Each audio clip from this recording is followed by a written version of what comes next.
ईश्वरो गुरुरात्मेति मूर्तिभेदविभागिने व्योमवद्व्याप्तदेहाय श्रीदक्षिणामूर्तये नमः।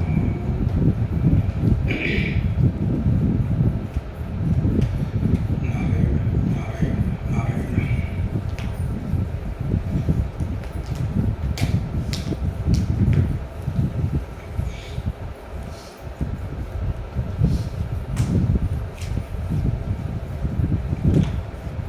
मंत्र नंबर 4, 5 और 6।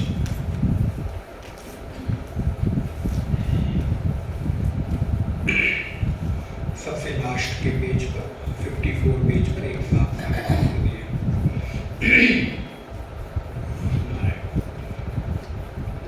एनेदं भूतं भुवनं भविष्यत्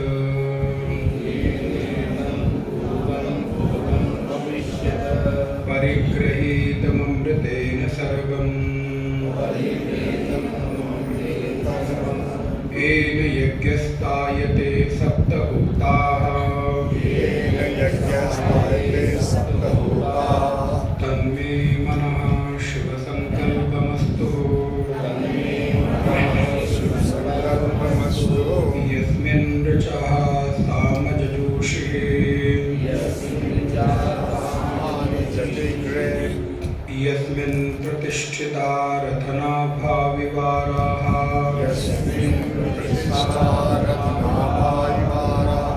यस्मिश्चित्तं सर्वमूतं प्रजानां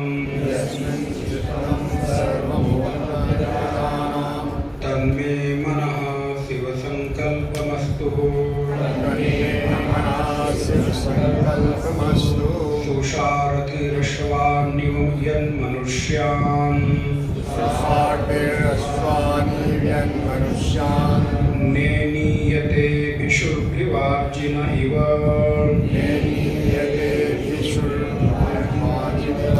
हृत्प्रतिष्ठं यदजिरं जविष्ठं तन्मे मनः शिवसङ्कल्पमस्तु। तन्मे मनः शिवसङ्कल्पमस्तु। तन्मे मनः शिवसङ्कल्पमस्तु।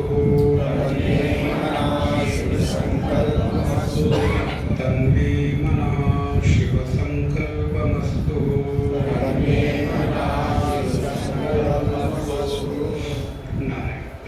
कल की कक्षा में हम लोगों ने देखा जो मेरा मन सूक्ष्म बुद्धि चेतना और धैर्य से युक्त है, सभी प्राणियों में अंतःकरण में विद्यमान है, जिसके बिना कोई कर्म नहीं हो सकता, ऐसा मेरा मन शिव संकल्प वाला हो जाए, ऐसा मेरा मन पवित्र अंतःकरण वाला हो जाए, मेरा मन शुभता से भर जाए। मेरे मन के भीतर केवल अपने स्वार्थ का संकल्प ना रहे। प्रायः हम और आप जो सोचते हैं अपने तक ही सीमित रहते हैं। हमारी सोच का अगर दायरा मैं विचार करूं, देखूं तो पाऊंगा हम अपने आसपास, अपने इर्द गिर्द और ज़्यादा से ज़्यादा अपनों के लिए, और अपनों में बहुत सीमित भाई बंधु, भाई भी शायद कुछ ज़्यादा हो गया, अपना परिवार, अपने परिवार का भी मतलब बेटा बहू पोता पोती इतने तक। और यदि थोड़ा मन और विस्तार को प्राप्त होता है तो भाई बंधु रिश्तेदार, लेकिन शायद कमी, पड़ोसी बोले बिल्कुल नहीं। रिश्तेदार भले बढ़िया लेकिन पड़ोसी तो बिल्कुल सही।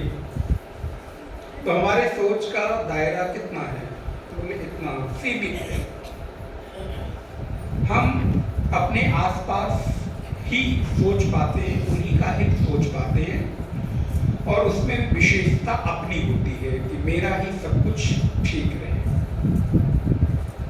मेरा घर, मेरा परिवार, मेरी पत्नी, मेरे बच्चे, मेरे पति, मेरे अपने जो हैं उनको सब अनुकूलता मिले, सुख न मिले, सुख मिले दुख न मिले। इतने तक हम सीमित रहते हैं। लेकिन भगवती श्रुति कहती है, भगवान वेद कहते हैं, इतना सोचना असल में मनुष्य की अपनी सीमित दायरे को और सीमित करता जाता है। वैसे ही हमारा दायरा बड़ा सीमित है। हमारे सोचने की क्षमता कितनी है? हमारी सोचने की क्षमता वैसे ही बहुत छोटी सी, बहुत थोड़ी सी है। उसमें भी हमने उसका उपयोग नहीं किया और बहुत थोड़ा सा। जो मन मेरा भूत, भविष्य और वर्तमान को जानता है, एनेदं भूतं भुवनं भविष्यत् परिगृहीतं अमृतेन सर्वं येन यज्ञः यज्ञस्तायते सप्तहोताः तन्मे मनः शिव शब्द। हे परमात्मा, मेरी प्रार्थना है ये मेरा अविनाशी मन, जिसके कारण मैं भूत, वर्तमान और भविष्य इन तीनों को जानता हूँ, जिसके द्वारा विशेष प्रकार का कर्मकांड, यज्ञ इत्यादि संपादित होता है, ऐसा मेरा जो मन है वो शुभकारी हो जाए, कल्याणकारी हो जाए। हम जितने भी विशेष प्रकार के कर्म करते हैं, उन कर्मों को हम अच्छी तरह भली भांति करें। नारायण, थोड़ी सी कर्म पर चर्चा करनी मुझे लगता है जरूरी है, क्योंकि एक क्षण भी बिना हम कर्म किए रहते हैं।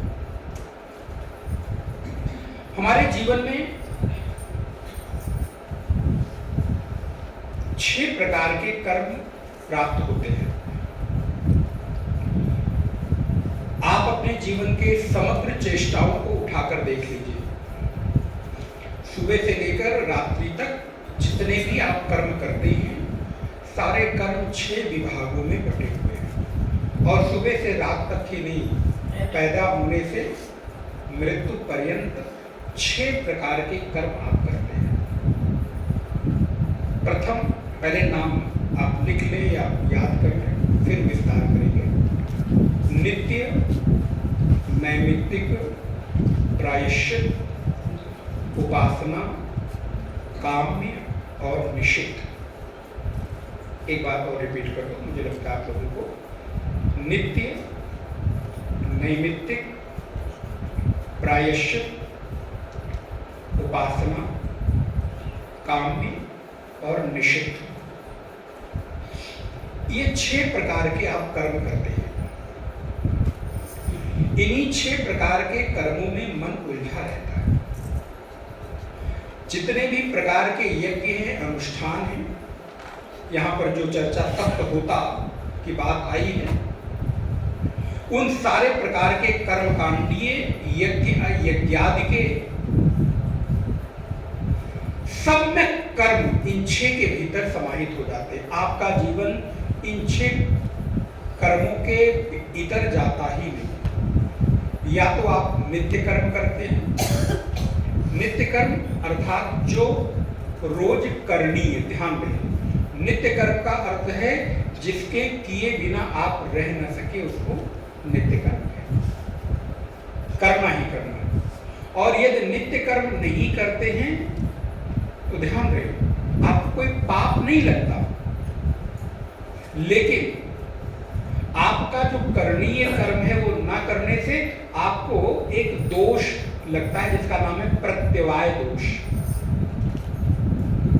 क्योंकि नित्य कर्म आपके जीवन का एक अभिन्न अंग है, एक हिस्सा है, लेकिन नित्य कर्म करने का कोई पुण्य नहीं होता। अब नहाने का कोई पुण्य है? रोज नहा रहे? हाँ, जब आप किसी निमित्त विशेष से किसी गंगा आदि पवित्र नदी में नहाते हैं तो पुण्य होगा। लेकिन आप नित्य अपने बाथरूम में नहा रहे हो, सोचे पुण्य कमा लेंगे? नहीं। हाँ, उस दिन विशेष पर्व पर विशेष संकल्प के द्वारा गंगा आदि पवित्र नदियों का जल डालकर जब आप विशेष भाव से स्नान करते हैं तो वो स्नान आपका नित्य कर्म नहीं होता, वो नैमित्तिक कर्म आ जाता, क्योंकि पर्व विशेष के कारण आप उस पर नित्य कर्म, स्नान करना, ब्रश करना, स्वच्छता अपने शरीर को रखना, वस्त्र धुलना, दंत धामन करना, बोले महाराज आप लोग इतनी छोटी छोटी बात ही कौन सी बताने वाली बात है, दंत धामन करना भी आपका कर्म है। बोले नहीं आप उसको करते। अच्छा बोले हम नहीं करेंगे, जिद पकड़ ली हम कर्म नहीं करेंगे, दंत धामन नहीं करेंगे। बोले महाराज दंत धामन नहीं करोगे तो बिना वेदांत पढ़े वेदांती हो जाओगे। बोले कैसे? बोले आपके आसपास कोई फटके नहीं तो अद्वैती अपने आप हो जाओगे, जहां कोई ना हो। बोले महाराज थोड़ा दूर ही रहो तो अच्छा है। आप सोचो दंत धामन करने का कोई पुण्य नहीं है, लेकिन न करने का दोष है। स्नान नहीं करेंगे, बड़े वीर लोग होते हैं कुछ लोग, महाराज कब नहाएंगे? बोले साल में एक बार मकर संक्रांति को स्नान करते हैं। यहाँ 2 बार में स्नान कर लिया जाए तो लगता है कि दिन बड़ा अधूरा अधूरा सा लग रहा है। कुछ लोग होते हैं पानी से बड़ा डर लगता है शायद उनको। नित्य कर्म, वस्त्र स्वच्छ करना ये आपका नित्य कर्म है, और इससे आपके भीतर पवित्रता भी आती है। ध्यान रहे, नित्य कर्म से आपके भीतर स्वच्छता और पवित्रता का आपादन होता है। आप बहुत छोटी सी बात, आप आज जो वस्त्र पहने हैं इसी वस्त्र को कल सुबह फिर नहाकर पहन लीजिए और अपना भाव देखिए, और आप कल सुबह स्नान करें और फर्स्ट क्लास ड्राई क्लीन किया हुआ, मारवाड़ लगा हुआ बढ़िया सफेद रंग के वस्त्र या अपने रंग के वस्त्र बिल्कुल प्रेस किया हुआ कड़ा टाइट वस्त्र पहनिए, और फिर जरा अपने आप को देखिए। आपके जरा कॉन्फिडेंस में अंतर आता है कि नहीं आता? अपने में कुछ लगता है कि अच्छा ठीक ही लग रहा हूं मैं, कोई कहे ना कहे ठीक ही लग रहा हूं। क्या हो गया? बोले ना भी पहनते तो कुछ होने वाला थोड़ा था, उसे कोई पाप नहीं लग रहा था। लेकिन नित्य कर्म को नियम पूर्वक संपादित करने से आपको पुण्य नहीं मिलता, न पाप लगता है, लेकिन आपके भीतर एक पवित्रता और स्वच्छता का, और स्वच्छता और पवित्रता में भी बहुत अंतर है। ध्यान रहे, जो वस्त्र स्वच्छ है जरूरी नहीं पवित्र हो। महाराज इतनी सूक्ष्मता आपके आजकल बड़ा प्रचलन है, उसका कई बार उदाहरण देते हैं। प्राय सभी के घरों में डाइनिंग टेबल तो होगी, और सजाकर आप डाइनिंग टेबल रखते हो।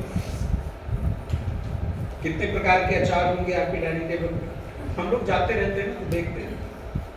अच्छा, जब दृष्टि मिल जाती है ना आपको देखने की, तो हर जगह आप देख लेते हो। कम से कम आपके डाइनिंग टेबल पे 5-10 प्रकार के अचार, तो ये सब भी आप उस सबसे भी पता चलता है कि आपका स्टेटस क्या है। हमारे लिए नहीं, दूसरे को लिए। हम लोगों को तो ना हो तो अच्छा लगेगा कि आप चलो इसको खाने से बच जाएंगे, क्योंकि न जाने कितने लोगों ने उसमें से 10 तरह का जैम रखा है, चीज रखी है, बटर रखा है, अचार रखा है, सॉस रखा है, जो भी आप सब लोग यूज करते हैं। सब अचार लेंगे और खा रहे हैं उसी हाथ से, और उसी हाथ से चम्मच उठाया, बोतल में डाली और निकाला, और आपके देखने में तो डाइनिंग टेबल पर सजा हुआ अचार बिल्कुल नीट एंड क्लीन, साफ सुथरा, बोतल एक धूल भी नहीं जमी है उसके ऊपर, वो स्वच्छ है लेकिन पवित्र।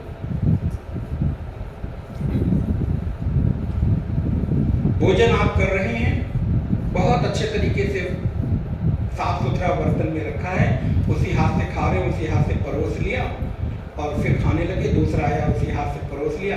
ऊपर से देखने में साफ सुथरा है, लेकिन वो पवित्र नहीं रहेगा। स्वच्छता और पवित्रता में अंतर है। ध्यान रखें, हमने ये वस्त्र पहना है, यहाँ भी धूल मिट्टी नहीं उड़ रही है। हम कल इस वस्त्र को पहनेंगे तो आपको देख के नहीं लगेगा कि मैंने गंदे वस्त्र, क्योंकि ना कोई धूल लगी, ना मिट्टी हुआ, ना पसीना हुआ, न किसी प्रकार की इसमें मैल लगी। स्वच्छ वस्त्र हम इसको अगर कल पहने तो स्वच्छ रहेगा, लेकिन ये पवित्र, क्योंकि इसको पहनकर आपने भोजन भी किया, मलमूत्र का विसर्जन भी किया, अन्य प्रकार की कुछ क्रियाएं भी की। तो पवित्रता नहीं है, लेकिन इसमें स्वच्छता अध्यात्म में स्वच्छता हो जरूरी है, लेकिन स्वच्छता से अधिक महत्व पवित्रता को है। शास्त्र इतना कहते हैं, आपने इस वस्त्र को पहना, भले इसको साबुन से ना धोइए, पहनने के बाद पानी में डालिए और निकालकर फैला दीजिए, वो वस्त्र पवित्र हो गया। हो सकता है इसमें मैल के एक आध कण कहीं लगे हो, लेकिन वो पवित्र हो गया। अब उस वस्त्र को पहनकर आप पूजा में बैठ सकते हैं, लेकिन पहना हुआ वस्त्र बिना धुले, भले ही कितना साफ सुथरा एकदम टाइट क्यों ना हो, लेकिन वो पवित्र, अब उसको पहनकर आप पूजा में नहीं। ये आपकी स्वच्छता और पवित्रता है। भोजन कर रहे हैं, खाते खाते उसी से हमने सब्जी बनाई और टेस्ट कर ली, अब भोग लगाने लायक नहीं रहेगी। जैसा बना वैसा मेरे ठाकुर को अर्पण, ठीक है। प्राय ऐसी आदत होती है। चाय भी बनाते हैं कि माता या पुरुष, दोनों माताओं को ही क्यों दोष दिया जाए। तुम्हारा चम्मच से चाय भी निकाला हो, या तो अनुमान किया जाए, या फिर एक कप आप निकाल के अलग उसको रख ले, फिर उसको उपयोग ना करें। देख नहीं रहा है कोई, ये आपकी पवित्रता है, ये आपके भीतर की एक भावना है कि आप सामने जो मेरे ले आएंगे हम तो खाएंगे, उनको तो स्वच्छ मानकर, पवित्र मानकर, शुद्ध मानकर ग्रहण कर रहे हैं, लेकिन आपने किस प्रकार से उसको परोसा है वो आपके ऊपर निर्भर करता है। इसलिए स्वच्छ हो जो वस्तु वो पवित्र हो जरूरी नहीं, इसलिए स्वच्छता पर ध्यान तो हो, लेकिन पवित्रता पर भी। अभी क्या हुआ, घरों में ज्यादातर स्वच्छता पर ध्यान दिया जाने लगा, पवित्रता पर नहीं। घर में सफाई इतनी, कुछ को तो फोबिया भी होता है। कुछ माताएं हमारी ऐसी होती हैं कि एक एक धूल कण उंगली से निकाल के साफ करते हैं। होना चाहिए, बिल्कुल होना चाहिए, हम सहमत हैं, मुझे भी अच्छा लगता है सारी चीजें करीने से लगी हुई हूँ, कायदे से लगी हुई हूँ, सब बिल्कुल चीज ऑर्डर में हो कि आप जब चाहे तब निकाल लें। स्वच्छता हो, लेकिन स्वच्छता के साथ पवित्रता भी अति आवश्यक है। ये नित्य कर्म है, बहुत विस्तार हो सकता है। नैमित्तिक कर्म, नित्य नैमित्तिक। जब नैमित्तिक कर्म आपके सामने उपस्थित हो जाता है तो तत्काल प्रभाव से नित्य कर्म निष्क्रिय हो जाता है। फिर आप नित्य कर्म नहीं करोगे तो आपको कोई दोष, लेकिन नैमित्तिक कर्म ध्यान रहे थोड़ी देर के लिए उपस्थित होता है, हमेशा के लिए नहीं, बहुत समय के लिए नहीं। नित्य कर्म में आपका, मान लीजिए पूजा करने का नियम है, आप ध्यान करने बैठे हो, पूजा करने बैठे हो, जब कर रहे हो, तब तक घर में पता चला कोई इमरजेंसी आ गई, कोई बीमार हो गया, किसी की मृत्यु हो गई, या कोई और आपको हेल्प की जरूरत, आपसे कोई मांग रहा है, तो उस समय आप माला करते हुए बीच में आधी माला छोड़ दो, आपको कोई दोष। क्यों? क्योंकि नित्य कर्म शिथिल हो गया नैमित्तिक कर्म के उपस्थित। उस समय आपके लिए सारे कर्म शिथिल होकर नैमित्तिक कर्म, लेकिन जैसे ही नैमित्तिक कर्म पूरा हुआ, पुनः आप अपने नित्य कर्म को, अब बहाने से नित्य कर्म को छोड़ा नहीं जाता। नैमित्तिक कर्म विवाह का हो जाना, मांगलिक कार्य का हो जाना, घर में किसी का जन्म हो जाना, किसी की मृत्यु हो जाना, किसी रोगी को दवा की आवश्यकता हो जाना, आदि आदि इमरजेंसी जो है, अर्थात जो रोज रोज ना आए, कभी कभार जो आपके सामने कार्य उपस्थित हो, उसको नैमित्तिक कर्म कहते हैं। अर्थात किसी निमित्त विशेष से उपस्थित होने वाले कर्म को नैमित्तिक कर्म कहते हैं, नित्य नैमित्तिक। अच्छा, ये नित्य नैमित्तिक कर्म करते करते ना हमारे जीवन में कभी कभी कुछ अकरणीय कर्म भी हो जाते हैं, जो कर्म करने योग्य नहीं होते, लेकिन फिर भी हम कहीं ना कहीं से उन कर्मों को कर लेते हैं। तो नित्य कर्म करते समय, नैमित्तिक कर्म करते समय हो सकता है कि कोई ऐसा कर्म हो जाए जो अकरणीय हो, अनजाने में हो जाए, पाप कर्म हो जाए, किसी भी तरह का दुष्कर्म हो जाए, तो उसके लिए हमारे आचार्यों ने प्रायश्चित बताया। देखिए, हो गया, अब आप कुछ कर नहीं सकते, पछताने से क्या होगा, लेकिन हाँ, उसके लिए प्रायश्चित है। प्रायश्चित क्या है कि आप पश्चाताप करके उस कर्म को क्षमा याचना के लिए कुछ कृत्य कर दीजिए। अगर कोई कर्म हो गया है तो किसी कर्म की क्षमा याचना के लिए हो सकता है कुछ दान करने की बात कही गई हो शास्त्रों में, हो सकता है कोई अनुष्ठान की बात कही गई हो, कोई पूजा की बात कही गई हो, कोई तीर्थ की बात कही गई हो, कोई ऐसा कर्म हो सकता है उस समय ऐसी तिथि में गंगा स्नान करके वो पाप क्षम्य हो जाए, तो वो प्रायश्चित कर्म है, उसको भी करना चाहिए। अगर ऐसा कोई कर्म मेरे से जीवन में हो गया है, याद है, तो प्रायश्चित कर्म, लेकिन प्रायश्चित कर्म है, किंतु वो हमारे लिए एक आलंबन ना बन जाए,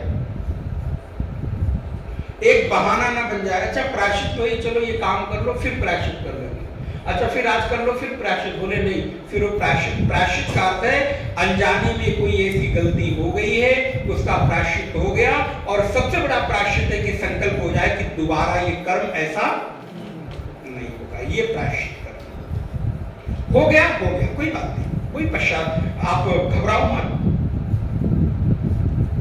आपने किसी का अहित कर दिया, कभी झूठ बोल दिया, आपके कारण किसी के हृदय को ठेस पहुंच गई, कोशिश करो कि दोबारा वैसा कर्म ना हो। आपके कारण किसी के जीवन में चिंता, भय आ गया, आपके कारण किसी के जीवन में हो सकता है कोई ऐसे भाव आ गए हों जो नहीं आने चाहिए थे। और मेरे भाई बहन ध्यान रहे, किसी के हृदय को पीड़ा पहुंचाना बहुत बड़ा कर्म, ऐसा कर्म है कि जिसका प्रायश्चित होना ही चाहिए, लेकिन बार बार नहीं, दोहराना नहीं। एक बार गलती हो गई, कोई बात नहीं, हो सकता है अनजाने में आपका कोई ऐसा भाव बन गया हो जो नहीं करना चाहिए, शास्त्र मना करते हैं। आप किसी के साथ जीवन में ऐसी कमिटमेंट कर लिए हो जो नहीं करना चाहिए था, बाद में आपको लगे कि ये उचित नहीं था, और उसका प्रायश्चित करके और दोबारा ऐसा ना हो, उस कर्म से आप बाहर निकल जाओ। नहीं तो ये कर्मों की गति ऐसी है महाराज, छोड़ती नहीं, किसी को नहीं छोड़ा, किसी को नहीं छोड़ा। आपको कहाँ के 30 मार खाए, पितामह भीष्म को नहीं छोड़ा तो हमें और आपको छोड़ेगा।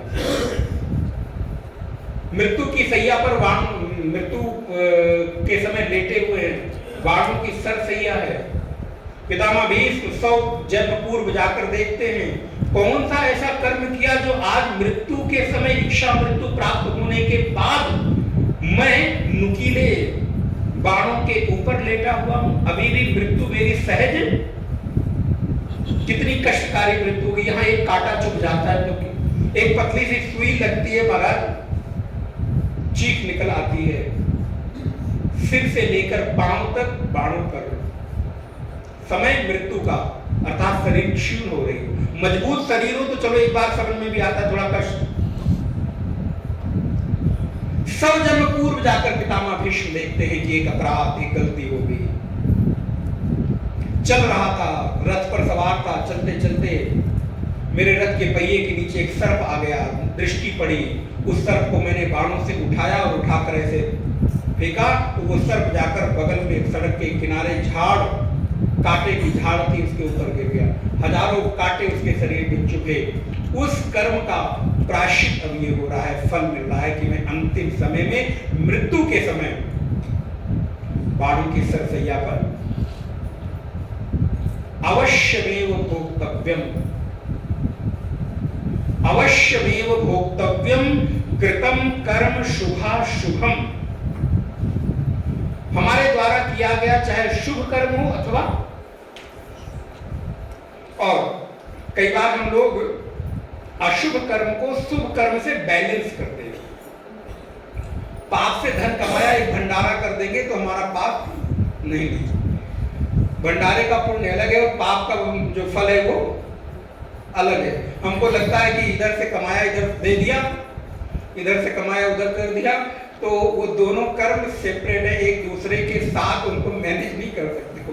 वो नहीं है कि इस अकाउंट से उस अकाउंट से सीए को बोलोगे और वो मैनेज कर लेगा, इस अकाउंट से निकाला उस अकाउंट में दिखा दिया, उस अकाउंट से निकाला उस अकाउंट में दिखा दिया। वो सीए कर सकता है, यहाँ बैठा हुआ सीए, लेकिन वो जो सीए है ना, वो उस आपके अकाउंट को ऐसे मैनेज नहीं करता, क्योंकि वो कोई घूस वो कोई रिश्वत नहीं लेता, वो तो जो जैसा है वैसा दे देता भैया। महर्षि रमण उपदेश सार में कहते हैं, कर दुराज्ञया प्राप्यते फलम कर्म किम परम कर्म तज्जडम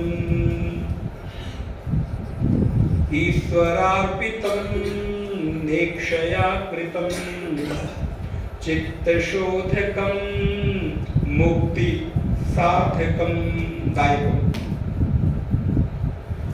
कर्तुराज्ञया प्राप्यते फलम, जो जैसा कर्म करता है अवश्यमेव भोक्तव्यम। कृतम, चाहे शुभम हो अथवा अशुभम हो, करणी अकरणीय दोनों का अलग अलग सेपरेट अकाउंट है, अलग अलग फल मिलेगा। जो सत्कर्म कर रहे हैं उसका फल अपना है, जो दुष्कर्म किया है उसका फल अपना है। किसी को सताकर, किसी का अपराध करके, किसी का ठग करके आपने कमाया है और आके साधुओं को भंडारा कर दिया, वस्त्र दान कर दिया, धन दान कर दिया। महाराज आपका आश्रम बन रहा है, उसमें एक कमरा बना दूंगा। वो पैसा आया कहाँ से है? बोले महाराज 2, 4, 10, 20, 50 करोड़ की बात क्या की, आजकल तो करोड़ का कोई मतलब नहीं रहा, 1000 करोड़ भी कुछ नहीं रहा। लाख 2 लाख करोड़ की बात की जाए, 1000 करोड़ की बात की जाए तो समझ में भी आता है। तो क्या किया? बोले 5000 10,000 करोड़ कहीं पे इधर उधर किया और 2-4 लाख रुपए लगा के कमरा बना दिया। और वो कमरा भी बनाया, कितना बड़ा बोर्ड बनाया, शिलापट इतना बड़ा लगाया कि जाते जाते भी उस पर नजर पड़े, अमुक ने इनकी उनकी हमें लगता कुछ नाम याद नहीं रहते, नहीं तो भी लिख दिए गए। इनकी स्मृति में ये कमरा बनाया है। और अर्पण किसको किया है? बोले गुरु चरणों में प्रभु को अर्पण किया है। अरे क्यों बनाया था वो वही जानता है। पंखा एक दान किया, तीनों पत्ती पे पूरे खानदान का नाम लिख दिया। एक पंखे के ऊपर महाराज आप देखोगे तीनों पट्टी, तीनों जो पंख हैं उसके रंगे रहते हैं। दादा से लेके, नाना से लेके, मामा से लेके, चाचा ताऊ, पिता माता, भाई बंधु, सास ससुर भी आ जाते हैं। अरे मरने के बाद उनको नाचने से रोक लो भैया, चले गए। अब उनको उनके नाम को नचा रहे हो, उनके नाचते नाचते तो चले ही गए। तो क्या किया? बोले महाराज पंखा दान करने का बड़ा पुण्य है। कहा गया गर्मियों में, असल में पुण्य का जो कॉन्सेप्ट है ना, वो आवश्यकता अनुसार दी गई वस्तुओं का है। आप देखिए जब ठंडी आएगी तो शास्त्र क्या कहते हैं? कंबल दान करो, जूता दान करो, कंबल दान करो, आदि ऊनी वस्त्र दान करो, शॉल स्वेटर दान करो।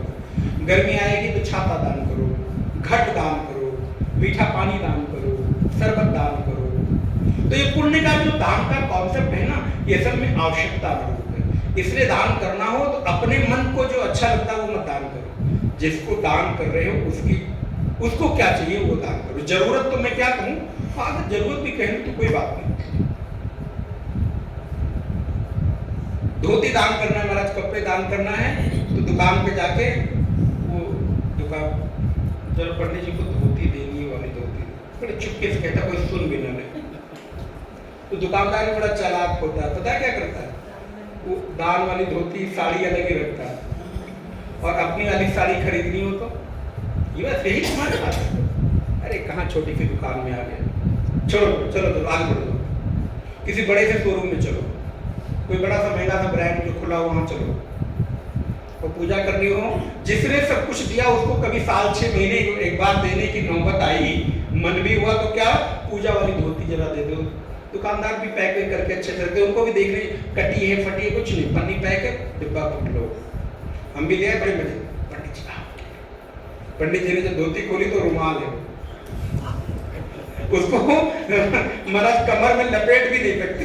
अब पंडित जी की जगह आप लोग हम लोगों को भी रख सकते हैं, हम लोगों के साथ भी कभी कभी ऐसा होता है। तो अभी तो हमारे जो कुछ लोग हैं जो बड़े आत्मीय हो जाते, तो वस्त्र दान करना है, आपको वस्त्र भेंट करना, मैं कहता हूँ भैया कैसा वस्त्र देना चाहते हो, रुमाल टाइप वाला कि जो मैं पहनूं वो देना चाहते हो। सबको तो नहीं कह पाते हैं, लेकिन हाँ कुछ लोग जो है वो कहते हैं देना ही है तो जो ढंग से पहन सके। तुम दो भी और काम भी किसी ना आए, फायदा क्या, देने के लिए थोड़ा देना। हालांकि जो अपने लोग हैं, प्रिय लोग हैं, जो हमारे बड़े आत्मीय, उन्हीं को कहता हूँ, सबको नहीं कहता हूँ। नहीं तो सबको कहूंगा तो कहीं बताओ स्वामी जी को इतनी लालच।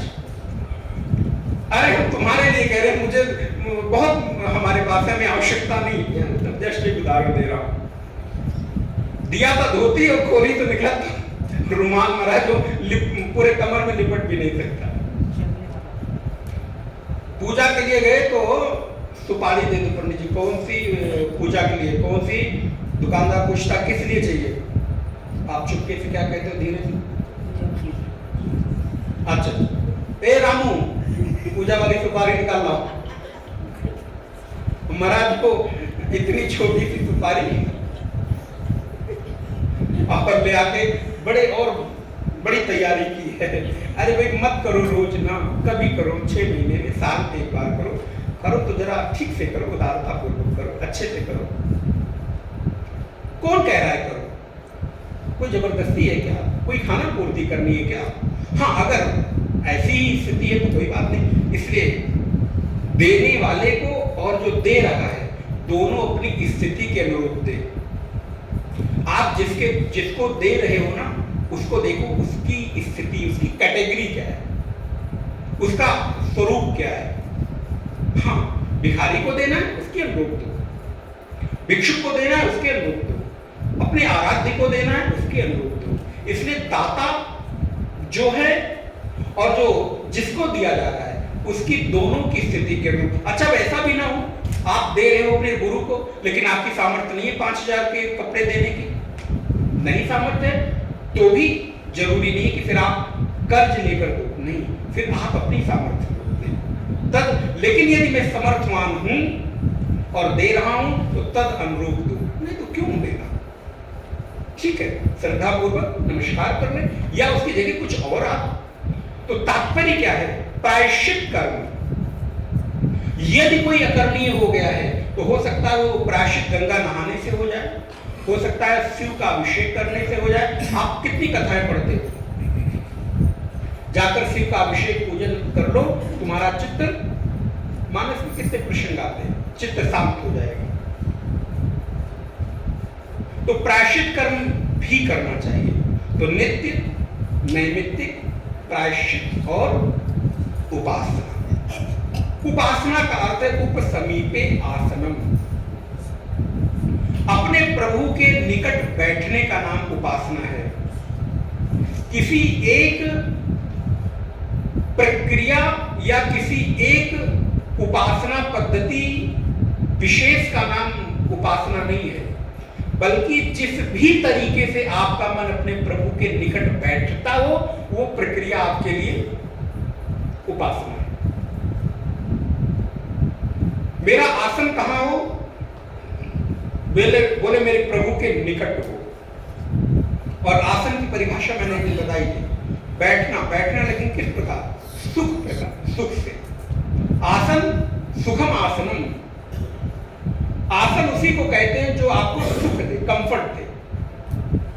पालथी मारकर बैठने में सुख नहीं तो कोई जबरदस्ती नहीं है, कुर्सी पे बैठा जाए, लेकिन कुर्सी पे बैठ के कम से कम जिस लिए बैठे हैं वो तो कार्य सिद्ध हो।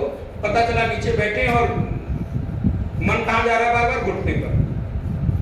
मन कहां जा रहा है? बार बार पैर ऊपर नीचे कर रहे हैं, कोई जरूरी नहीं। स्थिरम सुखम आसनम, जो आपको स्थिरता दे, जो आपको सुख दे, उसी को आसन कहते हैं। और वो एक निश्चित नहीं आपके लिए, ब्रजासन हो सकता है, सुखासन हो सकता है, पद्मासन हो सकता है आदि। तो नित्य, नैमित्तिक, प्रायश्चित और उपासना। और उपासना के बाद आप देखिए, आप इन्हीं कर्मों में अपना जीवन व्यतीत कर रहे हैं कि नहीं? या कभी कभी आप निषिद्ध कर्म करते, अर्थात जो करना नहीं चाहिए वो भी। लेकिन पता है, मैं आप लोगों के साथ ही हूं, कभी कभी परिस्थिति का दबाव ऐसा होता है ना कि वो निषिद्ध कर्म करना पड़ता है, न चाहते हुए भी। मैं समझ सकता हूं बात, क्योंकि उस समय की तात्कालिक परिस्थितियां ऐसे ही है। हो सकता है कि कभी झूठ एक छोटा सा बोलकर आपको लगता हो कि परिस्थिति अगर संभाली जा सकती है तो संभाली जा सकती है, ठीक है, संभालना चाहिए। और उस समय अगर आपको लगता है कि तात्कालिक समाधान वही है तो उसको भी करने में कोई दोष नहीं है। बोले महाराज आप तो हमको छूट दे दी। बोले नहीं नहीं, ये विशेष केस की स्थिति है। अब इसका मतलब ये नहीं कि बार बार हर मौके पर हर पग पग पर छूट का सहारा। महाराज ने बताया तो नहीं, कोई ऐसी परिस्थिति आ जाए जिस समय आपको लगे कि अब इसके अतिरिक्त और कोई समाधान। हमारे शास्त्रों ने कितनी जगह झूठ बोलने से पाप नहीं होता ये कहा। किसी स्त्री का विवाह हो रहा हो और यदि थोड़ा बहुत नीक बीत बोलना पड़े तो बोलकर किया जा सकता है। अब बदल रही है चीजें तो आपको ये भी बताना पड़ता है कि बालों का रंग कैसा है, हाइट कितनी है, आंखें काली हैं, भूरी हैं, नीली हैं, पीली हैं, कैसी होगी बताना पड़ता है। महाराज बड़ी आप देखिए। और अच्छा चलो ये सब बता के भी जीवन सुख में बीत जाए तो समझ में भी आता है। इतना सब करने के बाद भी तीसरे महीने से अरे भैया तो इतना उपद्रव काहे किए थे जब यही करना था तो। रंग क्या पसंद है वो भी पता है। और विवाह के पूर्व ही जितने उत्साह हो सकते थे, जितनी जिज्ञासाएं हो सकती थी, हमने शांत कर ली। तो विवाह के बाद नवीनता कुछ बचती नहीं तो व्यक्ति बोर होने लगता है, क्योंकि व्यक्ति का स्वभाव है नवीनता। एक व्यक्ति जब तक नहीं मिला है तब तक उसके बारे में जानना उत्सुकता बनी रहती है, और वो मिल गया सारा उत्साह चला गया। हमारे यहाँ विवाह को इतना सुंदर तरीके से बनाकर व्यवस्था क्यों की गई? बोले चूंकि विवाह के पूर्व आप एक दूसरे से अपरिचित थे, जानते नहीं थे। जानने में एक दूसरे की पसंद न पसंद को समझने में साल, 2 साल, 4 साल निकल जाता था, आपको पता ही नहीं चलता था। तब तक पता चला कि सब चीजें। अब क्या हुआ? अब आपके लिए जो विवाह करके स्त्री पुरुष एक दूसरे के साथ हो रहे हैं उनमें कुछ नवीनता दिखाई नहीं देती, क्योंकि आपने पहले ही सब कुछ जान लिया, पहले ही सब कुछ कर लिया, पहले ही सब कुछ देख लिया, पहले ही सब कुछ एक दूसरे की पसंद नापसंद को स्वीकार करके तदनुरूप रूम को भी डिजाइन करते। अरे आने के बाद करते तो साल 6 महीने 2-4 महीने तक उसी में निकल जाता। अब क्या हुआ? एडजस्ट करने के लिए कोई समय अब क्या हो रहा है? बोले अब चूंकि बात करने के लिए कुछ क्या बात करें, तो 3 महीने बाद बोर होने लगते यार, रुचि खत्म हो गई इसमें, कुछ है ही नहीं। अरे मैं तो सोचता था क्या कुछ होगा इसमें, मिलने के बाद बोले महाराज कुछ भी तो नहीं है, सब खोखला है, कुछ भी बचा नहीं। अरे भाई 3 महीने पहले तो भी तुम इतनी सारी चीजें। बोले चूंकि जब तक चीज मिली नहीं थी तब तक हमको पाने की लालसा, और चीज मिलने के बाद उसकी महिमा घटने लगती। जब तक आप किसी को मिले नहीं हो तब तक लगता है कि, इसीलिए बहुत आसानी से किसी को मिल भी मत जाना, क्योंकि लोग आपकी महिमा को नहीं समझते। और फिर परिणाम होता है कि महिमा को न जानकर फिर धीरे धीरे वो अपमान, एक विभिन्न प्रकार के संबंधों में कड़वाहट, कटुता इत्यादि पैदा होने लगती है। तो जीवन के भीतर प्रायश्चित कर्म है, ऐसा कर्म जो नहीं करना चाहिए था हमने कर लिया। कई बार ऐसा कर्म जो निषिद्ध कर्म था, नहीं करना चाहिए था, हमने कर लिया। और परिस्थिति में ऐसा हो जाता है, कोई बात नहीं, घबराना नहीं, परेशान नहीं होना। हो गया है, ठीक है, उसका समाधान क्या वो खोजो ना। अब उस कर्म को हो जाने के बाद लेकर जो है रोते गाते पीटते बैठते हो, फायदा क्या? अब हो जाने के बाद समाधान खोजो, साधक का लक्ष्य है। किसी से पूछो महाराज ये नहीं करना, और मेरे भाई बहन, जीवन में एक जगह कोई ऐसी हो जहां आप अपने आप को खाली कर सको। जो कुछ भी भीतर है उस भीतर को खाली कर सको। एक ऐसी जगह जरा खोज लेना। वो कोई भी हो सकता है, भाई, बंधु, पिता, माता, कोई मित्र, कोई सखा, गुरु, संत, आचार्य। और अगर किसी ऐसे व्यक्ति की खोज हो सके जो सच में आपका हित चाहता हो, तो ही अपनी बात को कहना, नहीं तो भीतर ही रखना। रविदास बड़ी सुंदर बात कहते हैं।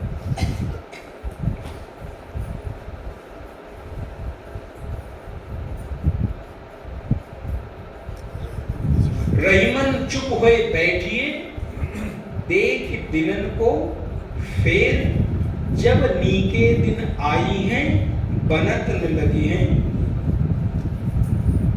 यदि आपके जीवन में विपरीतता आ रही है, कोई ऐसी परिस्थितियां आ रही हैं, तो सबके सामने जरा रोते हुए मत बैठना। सिंपैथी बटोरने के लिए भी तो कोई सिंपैथी दिखाता नहीं, सब आपको सामने तो लगेगा पीछे, अरे ये तो दिन भर रोता ही रहता है, इसका काम है। जब मिले तो रोती रहती है, पार्टी में मिलेगी तो रोएगी, रिश्तेदारी में मिलेगी तो रोएगी, घर पे फोन करो तो भी रोती रहती है। जब देखो तो अपना दुखड़ा फोन ही करना बंद कर देता है। मिला क्या, हासिल क्या हुआ? इसलिए तभी बोलो जब कोई सुनने वाला हो और सुनकर आपका समाधान, नहीं तो रहीमन चुप हो बैठी है। देख दिनन को फेर, साक्षी बन के देखो।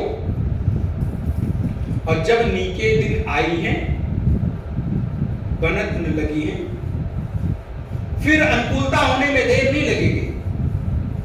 इसलिए निषिद्ध कर्म होने के बाद घबराओ मत, परेशान मत हो, रो पीटो मत, समाधान खोजो। और वो समाधान है, शास्त्र में है।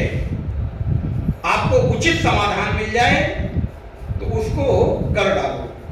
और एक स्थान ऐसा भी रहे, कोई भी जगह हो, मुझे तो ऐसा प्रतीत होता है कि मैंने शायद कल ही परसों कहा था, मानवीय संबंधों में तो गुरु के अतिरिक्त ऐसी कोई जगह दिखाई नहीं देती जहां आप अपनी मन की बात को कहो और आपका अहित हो जाए।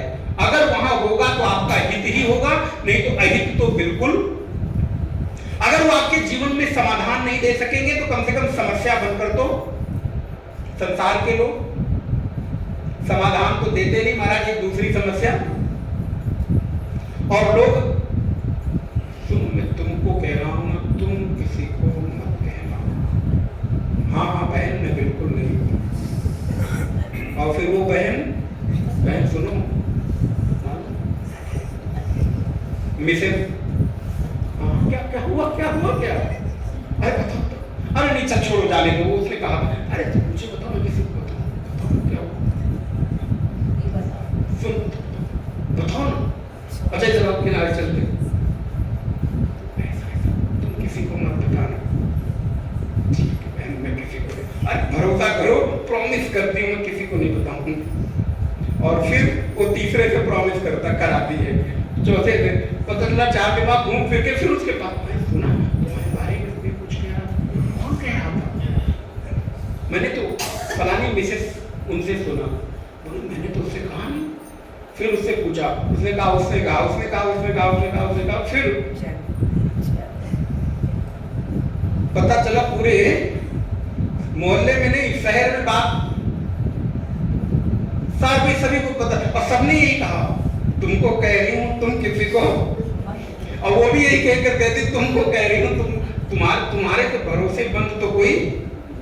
तुम देखो मेरी बहुत फास्ट फ्रेंड हो ना, बहुत बेस्ट फ्रेंड हो, आज तक ऐसी फ्रेंड तो कोई मिली नहीं, इसलिए मैं तुमको कह रहा हूं। हमारा एक बेस्ट फ्रेंड पता है, भागवत जी में भी आती है, 2 बहनें बड़ी बेस्ट फ्रेंड थी, धुंधली और उसकी कथा याद है आपको? धुंधली की भी एक बड़ी बेस्ट फ्रेंड थी। उसने जब समाधान निकाला, हमारा चौपट कर डाला, पूरा परिवार चौपट हो गया। पति को मत बताना। महाराज यहाँ तक फ्रेंड्स होती हैं, कितना ख्याल रखती हैं आपका, सोचो कितना हित रखती हैं। तो उससे बड़ा हितकारी कि अपने पति को मत बताना और मैं तुम्हारा सब काम, सारी समस्या।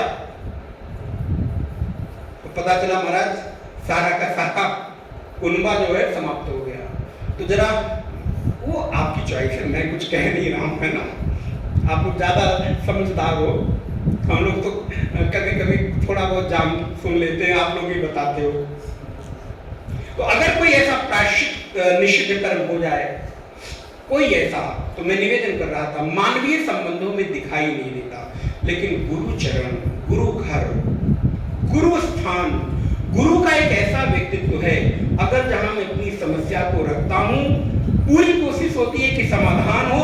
यदि समाधान नहीं होगा तो कम से कम अहित तो निश्चित मानो। लेकिन हाँ, संत हो, गुरु हो, यदि वो गुरु है तो, यदि शब्द लगा रहा हूं, इससे आप संकेत और इशारा समझ सकते हैं।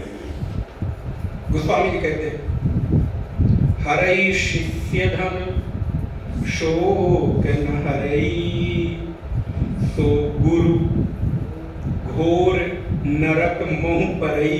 बोले महाराज अभी तक आप लोगों के लिए कह रहे थे, हम अपने लिए भी कह रहे हैं, क्योंकि संबंध एक दूसरे के पूरक होते हैं। हरई शिष्य धन शोक न हरई, अस गुरु सो गुरु घोर नरक मोह परई। आपसे सारी चीजें तो अनुकूलता से हो जाएं, लेकिन आपके जीवन की समस्या के प्रति वो गंभीर ना हो, ऐसा गुरु तो नहीं हो सकता।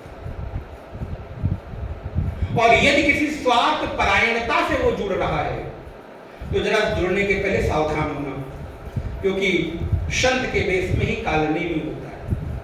संत के वेश में ही रावण आके भक्ति रूपी सीता का, तो जरा उसके पहले एक बार टटोल लो, मन को जरा मजबूत बना लो, और एक बार बना लो तो बार बार बदलो भी मत। ये भी मैं आपको निवेदन करूंगा। श्रोत्रिय हो, ब्रह्मनिष्ठ हो, विचारमान हो, ज्ञानमान हो, प्रज्ञामान हो, भक्ति उसके भीतर हो। इस प्रकार का जो व्यक्तित्व है, ऐसा दर जहां से मुझको कभी निराशा न मिले, ऐसे गुरु के साथ संबंध स्थापित करके अपने मन को खाली किया जा सकता है। और आप देखोगे जब आप खाली करोगे तो आप अपने आप को बड़ा हल्का महसूस करोगे। लेकिन कोई ऐसी जगह मिले तो, खोज तो सबको है, ऐसी खोज ऐसा कोई नहीं है कि कह दे कि मुझे ऐसी खोज। मित्र भी मिलते हैं, लेकिन ऐसे मित्र मिल जाएं ये भी, और आप जानकर आश्चर्य होंगे, आपके 150 फ्रेंड्स हो सकते हैं, लेकिन कोई ऐसा मित्र मिले जो आपके सुख दुख का सहभागी बने। एक अच्छा मित्र मिलना जीवन की बहुत बड़ी उपलब्धि है। कहने के लिए तो सब आपको कहते फिरेंगे, लेकिन एक अच्छा मित्र मिलना, किष्किंधा कांड में, अरण्यकांड में, किष्किंधा कांड में जरा आप पढ़िएगा, मानस में मित्र के बहुत सारे गुण वहां दिए गए। एक दूसरे के सुख दुख में सहभागी बनकर साथ चलने वाला मित्र। मित्र एक बहुत प्यारा सा शब्द है, सखा एक बहुत प्यारा सा शब्द है। भगवान ने जब सुग्रीव को अपना सखा बनाया ना, तो भगवान कहते हैं सुग्रीव तुम चिंता छोड़ दो, सब विधि घटब काज में तोरे। पहली लाइन आगे की क्या है? सखा सोच, आपने बोला बहुत सुंदर, सखा सोच त्यागम बल मोरे। हे सखा, हे मित्र, अब तुमको अपने बल से नहीं, मेरे बल से अपनी सोच का त्याग छोड़ दो। सखा सोच त्यागम बल मोरे, और अब सब विधि घटब काज में। तुम्हारे लिए मैं सर्वविध से खड़ा रहूंगा, और जाओ मेरे बल से बाली को तुम ललकारो और युद्ध करो। क्या सुग्रीव की हिम्मत थी कि बाली उससे लड़ सकता था? हिम्मत होती तो पहले छोड़कर क्यों आता, और अपना घर द्वार ही नहीं बल्कि पत्नी तक का भी त्याग करके प्राणों की रक्षा के लिए सुग्रीव एक ऐसे ऋष्यमुख पर्वत पर जाकर बैठा जहां पर बाली को आने के लिए श्राप मिला हुआ था। उसने एक ऐसी जगह खोजी, लेकिन एक सखा का, राम जैसे समर्थवान सखा का बल मिला तो जो सुग्रीव बाली से मारा मारा फिरता था, डर डर भागता रहता था, वो जाकर ललकारता है, बाली घर से बाहर निकल, मैं तुझसे युद्ध कर। बाली को लगता है ये कहां से क्या हो गया, इतने साल तक तो इसकी हिम्मत नहीं हुई, इतने वर्ष बीत गए, आज कुछ तो गड़बड़ है। बाहर निकला, युद्ध हुआ, बड़ी पिटाई खाई, आकर शिकायत किया राम जी से, अरे यार मरवाना ही था तो भेजा क्यों। राम जी ने कहा तुम दोनों ना एक ही जैसे हो, एक ही जैसे दिखते हो, तुम्हें पहचान नहीं पाया, किसकी तरफ खड़ा होगा पता नहीं। अच्छा सुनो, इसके पीछे भी कथा है ना, मेरी माला पहन लो। भगवान ने एक माला उतार के, कथा सबको पता है, पहनाई, भेद दिया। इसका मतलब क्या है? हो सकता है कि आपके आसपास एक ही जैसे दो मित्र इतने प्रगाढ़ हों, आप उनमें पहचान न कर सको, तो जरा एक बार किसी ऐसी विपरीत परिस्थिति में फंसकर जरा देखो उनकी प्रतिक्रिया क्या होती है, और फिर जरा उसमें पहचान करना अपनी माला पहना कर। माला विचारों की, सोने की जो माला पहनते हो वो मत उतारना, नहीं तो पछताओगे बाद में। विचारों की माला पहना कर देखना, फिर भगवान राम भेजते, अच्छा आप जाओ, और परिणाम आपके सामने। अनुज बधू भगनी सुतनारी ये सट कन्या समय चारी, इन्हीं बिलोकत इन्हीं कुदृष्ट बिलोकत जोई, ताई बधे कछु पाप न होई दोष होई। और परिणाम, लेकिन बाली सुग्रीव के सामने हमेशा बलवान होता था। कथाएं इतनी सुंदर हमारे यहाँ अध्यात्म में हैं, मैं पुनः पुनः निवेदन करूं, विचार के लिए, सुनने के लिए ना, खाली ताम झाम से कथाएं नहीं होती, जरा जीवन चरित्र में भी उतरे। बाली माने क्या? बाली का अर्थ अध्यात्म में होता है। बाली को क्या वरदान प्राप्त था? जो भी तुम्हारे सामने आएगा उसका आधा बल ट्रांसफर हो जाएगा, मिल जाएगा। इसका मतलब क्या है? बाली माने विषय, बाली अर्थात विषय, भोग की वस्तु का नाम बाली है। आज मुझे मीठा खाना मना है, स्वामी जी मीठा मत खाया करो, अगले दिन डायबिटीज बढ़ जाती है, ठीक है, लेकिन आप लोग बड़े प्यार से मीठा लेकर आए, एक टुकड़ा ले लीजिए, संकल्प है कि नहीं खाऊंगा, लेकिन जैसे ही रसगुल्ले की कटोरी सामने आई, क्या हुआ? मन हार गया। जीता कौन? रसगुल्ला। भले आपने एक टुकड़ा, एक तिनका खाया हो, लेकिन आप हार तो गए। हार तो हार, एक रन से हारो चाहे 100 रन से हारो, जीता कौन? बाली। क्यों? क्योंकि बाली अध्यात्म में विषय है। जैसे ही विषय सामने आएगा, उस विषय के भीतर आपका आधा बल चला जाता है और परिणाम होता है विषय जीत जाता है और आप हार जाते हैं। यही तो बाली है। क्योंकि उस समय त्रेता में भगवान के सामने बाली रहा होगा, लेकिन आज खत्म हो गया। क्या बोले? नहीं, आज भी विषय के रूप में, आज भी आपके सामने जब विषय आता है तो आप हार जाते हो। जीतोगे कब? जब इस जीव को, सुग्रीव रूपी जीव का सखा परमात्मा श्री राम हो जाएंगे और उनका आशीष, उनका आशीर्वाद मिल जाएगा, तभी सुग्रीव बाली के सामने जीत सकता है। तभी ये जीव इस विषय से जीत सकता है। नहीं तो कभी स्त्री रूपी विषय, कभी पुरुष रूपी विषय, कभी देखना, कभी छूना, कभी खाना, कभी सूंघना, कभी स्पर्श करना, आदि आदि आदि। सब स्पर्श रूप रस गंध का जो विषय रूपी वाली है, आपको बार बार हराता रहेगा, वो जीतता रहेगा। संयम नहीं हो सकता। संयम कब होगा? जब प्रभु को मित्र बनाओ, आत्मा राम आपके मित्र बन जाए और उनकी विचारों की, उनके आशीष की माला पहन लो, तब कितना बड़ा भी विषय सामने आ जाए वो आपको हरा है। मानस की कभी अवसर मिला तो मानस पर विचार होगा। तो नित्य नैमित्तिक प्रायश्चित, उपासना, निषिद्ध, और अब कर्म आता है छठा, काम में कर्म। हम लोगों के जीवन में कामना न हो ऐसा हो नहीं सकता। काम होगा ही होगा। काम माने जो हम चाहते हैं, और काम होगा तो उसको पूरा करने के लिए आप प्रयत्न भी करोगे। तो हमारे जीवन का जो ताना बाना है, हमारे जीवन की जो पूरा साचा ढांचा है, वो किसके इर्द गिर्द घूम रहा है?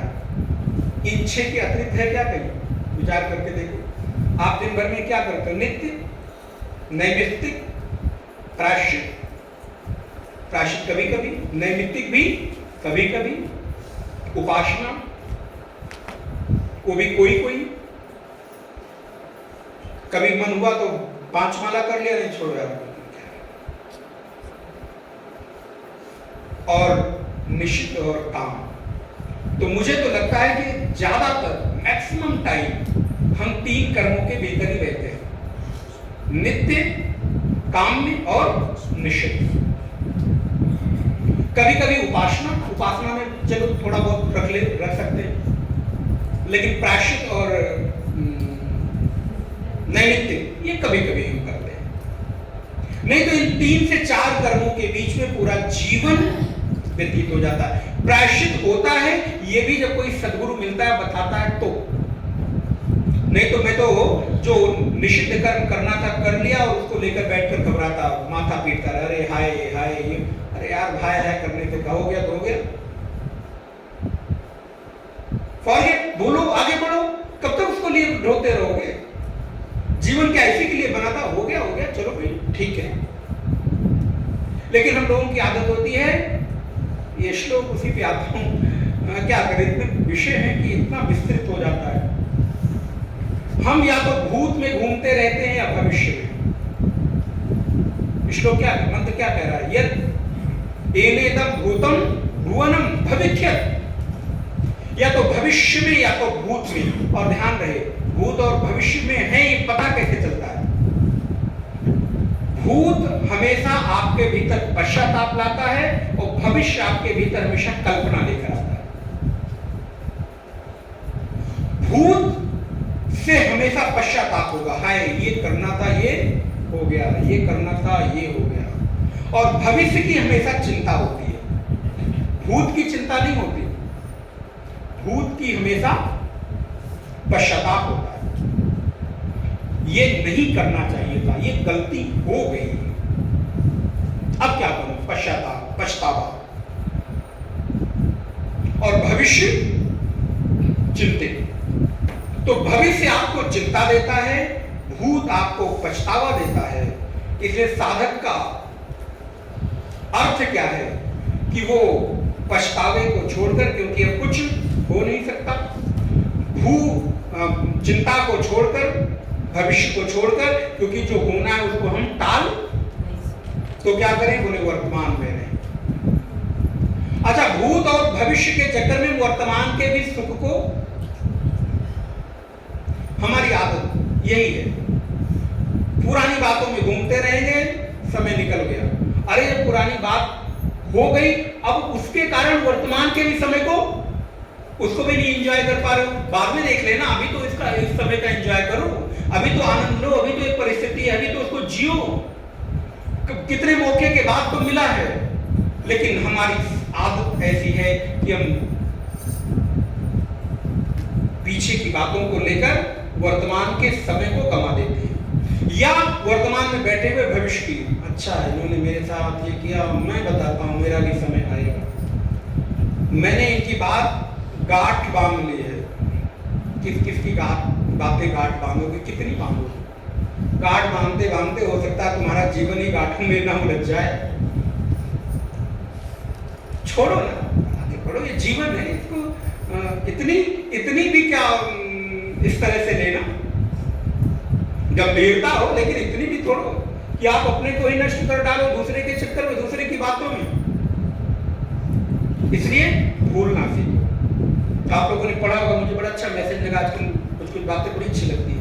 जीवन 3A का एक कॉन्सेप्ट कहीं आपने पढ़ा होगा, 3A। अगर कोई परिस्थिति आपके सामने आती है तो उसको एक्सेप्ट करो, एक्सेप्ट नहीं कर सकते तो एडजस्ट करो, और एडजस्ट नहीं कर सकते तो अवॉइड करो। Accept, adjust and avoid. इन तीनों के अतिरिक्त आपके पास विकल्प क्या है? या तो समझौता करो, एडजस्ट कर लो, या फिर स्वीकार कर लो। और अगर दोनों नहीं कर सकते, ना स्वीकार कर सकते हो ना समझौता कर सकते हो, तो फिर उसको अवॉइड कर दो। क्यों जीवन को तिल तिल करके परेशान कर रहे हो? क्यों इतने जीवन के बहुमूल्य समय को नष्ट कर रहे हो?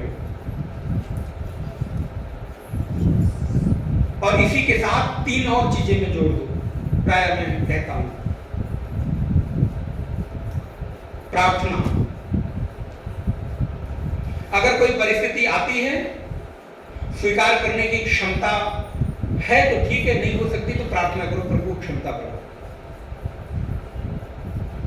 एक्सेप्ट करने की क्षमता नहीं है तो एडजस्ट कर रहे हो, तो एडजस्ट करते समय फिर परिश्रम करो, क्योंकि एडजस्ट करने में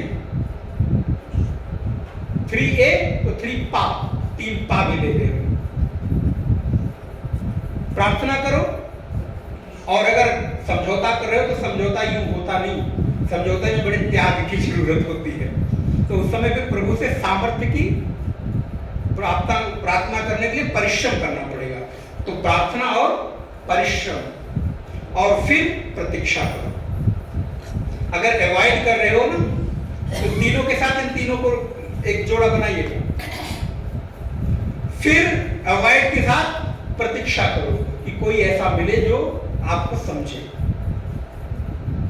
अवॉइड करके जीवन जिया नहीं जा सकता, तो प्रतीक्षा करनी है, धैर्य रखना है। और ये तीनों अगर होगा तो आपके जीवन का परिणाम सुखद ही होगा। तो भूत, भविष्य और वर्तमान को ये मन जानता है। भूत की का पश्चाताप करता है, पछतावा करता है। भविष्य की चिंता करता है। बोले वर्तमान तो अच्छा है, लेकिन वर्तमान भी ऐसे जाता नहीं। एक और बात लिख लीजिएगा, भूत के साथ अगर पछतावा है, भविष्य के साथ अगर चिंता है, तो वर्तमान के साथ मोह है। मोह कभी आपको भूत और भविष्य के साथ नहीं होता। जब भी किसी के साथ मोह होगा तो कब होगा? अभी होगा, वर्तमान में होगा। इसलिए इन तीनों से बचना है, क्योंकि आपका लक्ष्य त्रिकोणातीत होना है, त्रिकालातीत होना है। आपको काल रहित होना है, काल आपका कुछ बिगाड़ न सके। इसलिए मोह से भी बचना है, चिंता से भी बचना है, और पछतावे से भी बचना है। इसलिए ये मन तीनों को जानता है। हे परमात्मा, इन तीनों को जानने वाले मन को बलवान बनाओ, सशक्त बनाओ, शुभ बनाओ।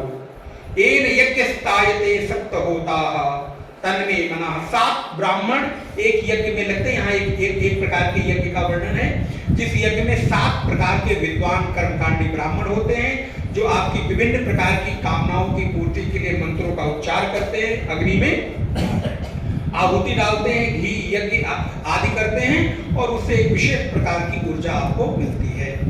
तो एक प्रकार का अनुष्ठान है, वो भी किससे होता है? मन से होता है। इसलिए ऐसे यज्ञीय, कुंडीय, कर्मकांडीय कर्म को करने वाला मन बलवान और सशक्त बने। क्यों? क्योंकि कामना रहित हम हो नहीं सकते। तो कामना पूर्ति के लिए भी वेद ने विभिन्न प्रकार के यज्ञ बताए हैं। आपको पुत्र नहीं हो रहा है तो श्रेष्ठ यज्ञ बताया, सुख संसाधन चाहिए, अमुक कर्म बताया, आयु को निरोगी करना है, महामृत्युंजय यज्ञ बताया, सचंडी महायज्ञ बताया, लक्षंडी महायज्ञ बताया। घर में किसी भी प्रकार की बाधा अथवा किसी भी प्रकार का उपद्रव, अशांति है तो घर में भागवत का पाठ कराएं। भागवत के पाठ से विभिन्न प्रकार की बाधाओं से मुक्ति होती है। भागवत के महात्म्य में लिखा है, श्रीमद् भागवती वार्ता प्रेत पीड़ा विनाशिनी। किसी भी प्रकार की अगर अशांति है, विसंगति है, दुख है, दारिद्र्य है, तो ऐसे में भागवत कथा का अनुष्ठान करें, कराएं। नहीं कर सकते हैं तो जहां हो वहां पर हम सहभागी बनकर भी अपने उस कर्म को, क्योंकि कोई अनुष्ठान कराना इतना आसान नहीं होता।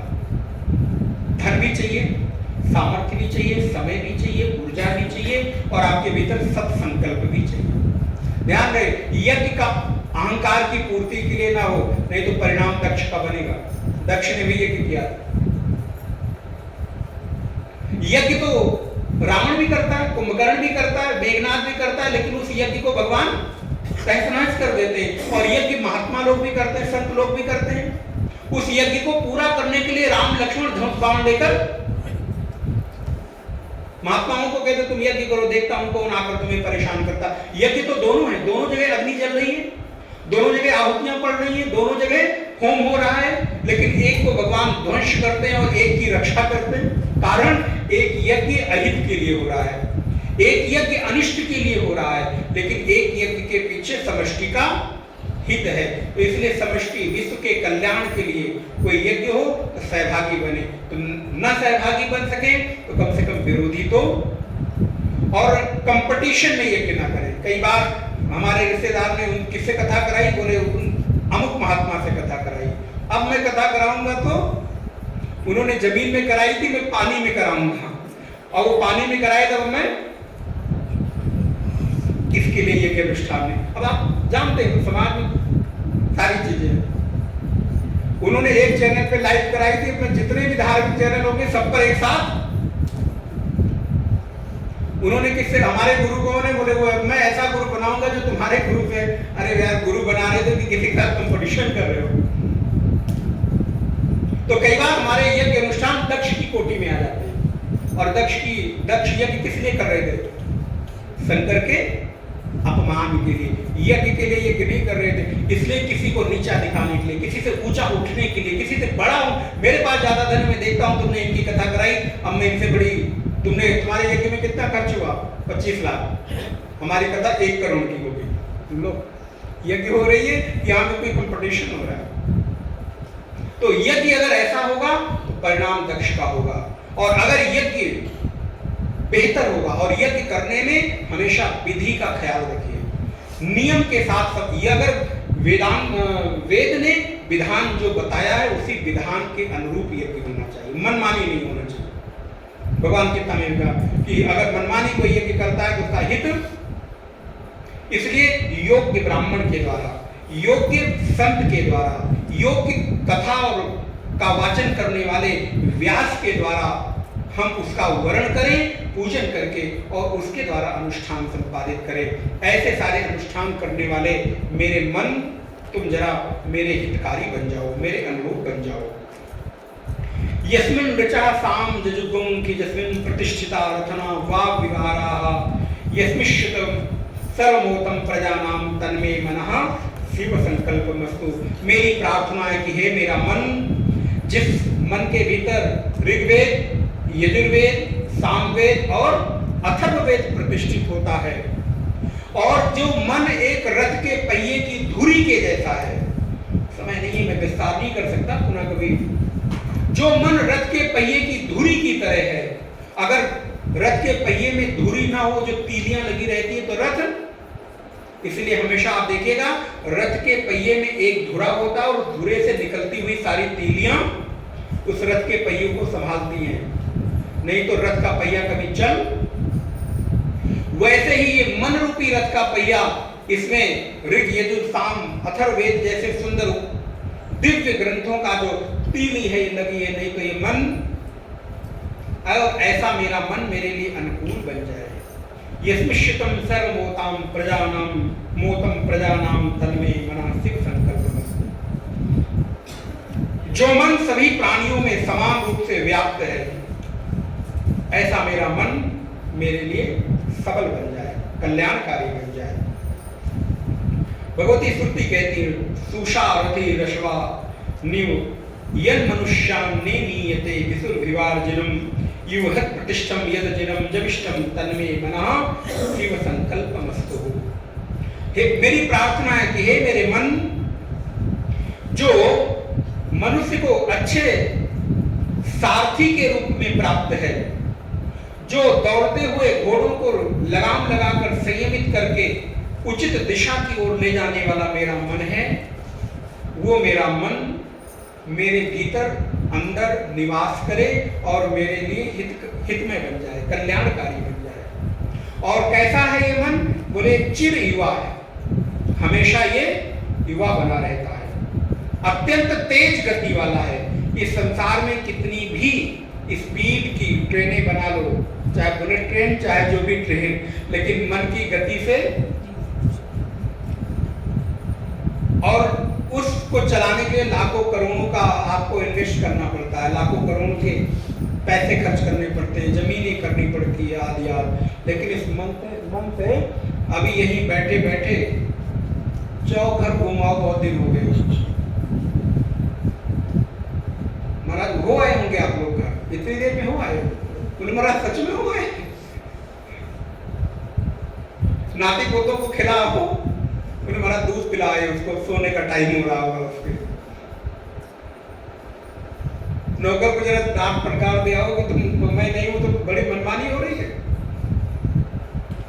कुछ बहुओं वाली भी होंगी तो जरा उनको भी यहीं बैठे बैठे, अच्छा मैं नहीं हूं तो बड़ा मनमानी, पूरा रात तुम्हारा है समय घर में, जैसे मर्जी आए बनाओ खाओ घूमो टहलो, जो मर्जी आए कर आए। बोले मन इतनी तेज। अच्छा बताओ, आप अपने यहाँ से चार्टर भी बुक करो तो इतनी जल्दी जा सकते हो?